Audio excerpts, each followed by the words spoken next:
नमस्कार। एनडीटीवी की इस खास पेशकश में आपका स्वागत है। अब 30 नवंबर को तेलंगाना में वोट पड़ने और तेलंगाना में इस वक्त सभी पार्टियों ने पूरी ताकत झोंक रखी है और तेलंगाना एक ऐसा राज्य है जहां पर आमने सामने का नहीं बल्कि त्रिकोणीय मुकाबला हो रहा है। एकमात्र ऐसा राज्य है जो त्रिकोणीय मुकाबले में जा रहा है। इस वक्त हमारे साथ भारतीय जनता पार्टी के जो प्रभारी हैं, पूर्व केंद्रीय मंत्री श्री प्रकाश जावड़ेकर जी सीधे हैदराबाद से हमारे साथ जुड़ रहे हैं। जावड़ेकर साहब, बहुत बहुत धन्यवाद वक्त निकालने के लिए, जुड़ने के लिए हमारे साथ एनडीटीवी पर। मेरा पहला सवाल आपसे यही है, आप तो लगातार चुनाव प्रचार देख रहे हैं, ये जी, यहाँ पर कहा जा रहा है, लिखा जा रहा है, बताया जा रहा है कि बीआरएस और कांग्रेस के बीच टक्कर है, बीजेपी टक्कर में तीसरे नंबर पर है। आप ये सुनकर कैसे क्या रिएक्ट करना चाहेंगे? नहीं, मैं तो कहूंगा कि नतीजे आने दो। जो लोग ऐसा विश्लेषण कर रहे हैं वो आश्चर्यचकित होंगे, क्योंकि लोग दोनों पार्टियों से तंग आ गए। कांग्रेस ने तेलंगाना का हमेशा विरोध किया। तेलंगाना 55 साल नहीं दिया। इसी दरमियान उनके साथ अन्याय किया और 1500 से ज्यादा युवकों के बलिदान की जिम्मेवारी उनकी है। और उसके साथ साथ बीआरएस ने जो सपने के लिए तेलंगाना बना, उसके विरुद्ध विरुद्ध जाकर पूरा फैमिली रूल चलाया, करप्ट रूल चलाया, अपीजमेंट पॉलिटिक्स चलाई। तो लोग इससे तंग आ गए और इसलिए बीआरएस जाएंगे, कांग्रेस भी हारेगी, बीजेपी जीतेगी, क्योंकि यही आज बदलाव जो होता है, बदलाव की बयार समझती है हमें। 50 दिन में जब इमरजेंसी के बाद हमने चुनाव लड़ा, तो अनेक लोग कहते थे, अनेक पार्टियां कहते थे कि 50 दिन है और अपने पास धन वाहन साधन कुछ नहीं है, तो कैसे हम लड़ेंगे, और she will legitimise the emergency, Indira ji के लिए बोलते थे। लेकिन ऐसा नहीं हुआ। 50 दिन में लोगों के पास गए, लोगों को समझा और लोगों ने विश्वास दिया। तो ऐसा ही यहाँ होगा, ऐसा मुझे ये लगता है। ये भी तर्क आपके विरोधी देते हैं कि पिछली बार भी आप पूरी ताकत के साथ लड़े और आपका केवल एक विधायक जीत कर आया था, लगभग सभी नहीं पार्टियों में नहीं, आप लड़े थे। इसको पहले तो इस चीज को कैसे दूर करेंगे? बताता हूँ। Every election is a new election and every state is a different state, and in every election people vote differently. तो अगर पिछली बार की याद भी करेंगे, तो हमें असेंबली में 10% वोट मिले, 4 महीने में पार्लियामेंट में 20% वोट मिले, और हैदराबाद ग्रेटर कॉरपोरेशन में 33% वोट मिले।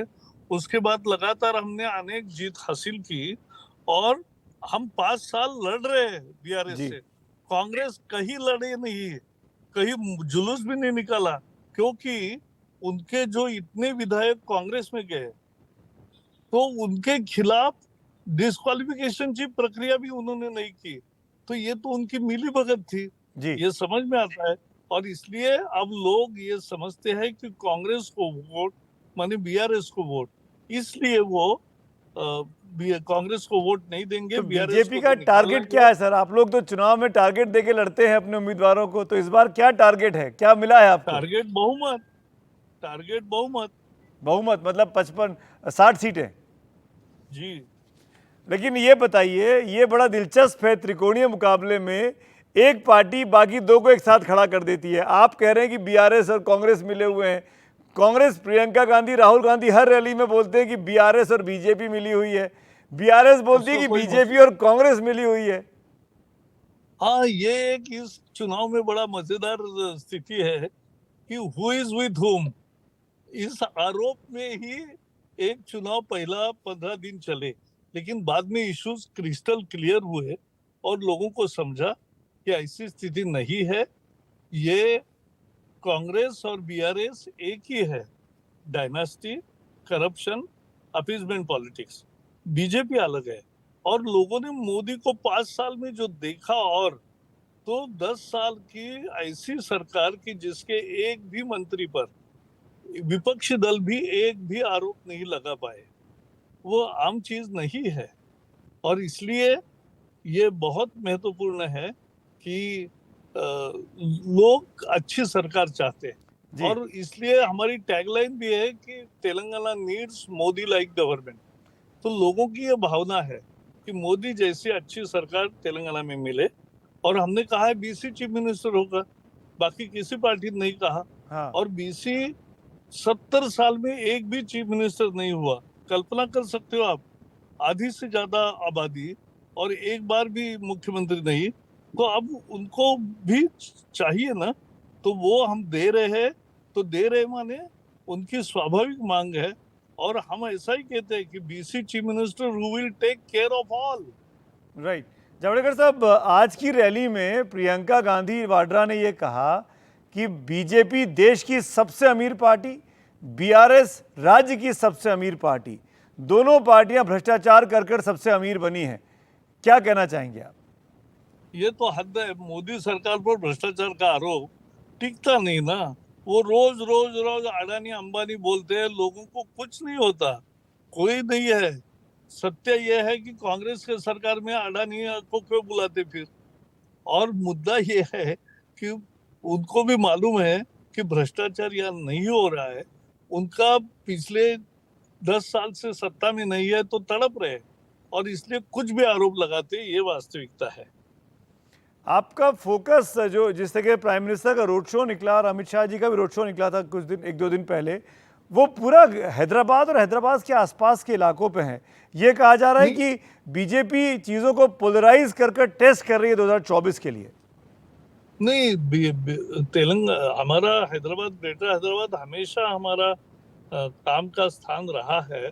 पूरा नॉर्थ तेलंगाना यानी निजामाबाद, आदिलाबाद, करीमनगर, वारंगल दक्षिण में, और पूरा ग्रेटर हैदराबाद, ये सब हमारे जिले पहले से ये है, ताकत के है ही। तो महबूब नगर, अभी महमूदाबाद में आज हुई रैली महबूबाबाद में, तो वो आदिवासियों की रैली लाखों की हुई। तो ये जो है वो ट्रेमेंडस सक्सेस है। बीजेपी को जो बढ़ता सपोर्ट है वो दर्शाता है, और इसलिए मुझे पूरा विश्वास है कि हम जीतेंगे और निर्णायक तरीके से जीतेंगे। बीआरएस और बीजेपी का टाई अप के लिए पर मैं आपसे पूछ रहा था, क्या कोई सीन है? क्योंकि आप लोग धुर विरोधी कर रहे हैं एक दूसरे का, बिल्कुल भी साथ नहीं जाएंगे, प्रॉमिस कर सकते हैं दर्शकों से? हाँ, आज मोदी जी ने साफ किया कि कभी भी हम बीआरएस के साथ नहीं जाएंगे। अच्छा, और इस बार टीडीपी का चुनाव नहीं लड़ना, ये बीजेपी इसको कैसे देख रही है? चंद्रबाबू नायडू की पार्टी नहीं है, क्या आपको फायदा टीडीपी मिलेगा जनसेना के साथ आने का? नहीं, टीडीपी मुझे लगता है 19 में भी चुनाव नहीं लड़ी थी, हाँ, क्योंकि 19 में नहीं उनका लड़ी थी, अभी 18 में लड़ी थी। कंसंट्रेशन केवल आंध्र है। जी, जनसेना के साथ आपकी पार्टी का अलायंस है, पवन कल्याण के जी साथ। क्या उम्मीद जी, कर रहे हैं अलायंस के बारे में? अच्छा उम्मीद कर रहे हैं। वो भी बहुत सभी जगह घूम रहे हैं और बहुत अच्छा रिस्पांस मिल रहा है। हमारे दोनों के मिलके ही बहुमत आएगा। चलिए जावड़ेकर साहब, वक्त निकाला, जुड़े थैंक हमारे यू, साथ, इसके लिए बहुत बहुत थैंक यू, धन्यवाद और शुभकामनाएं थैंक आपको। You, thank you.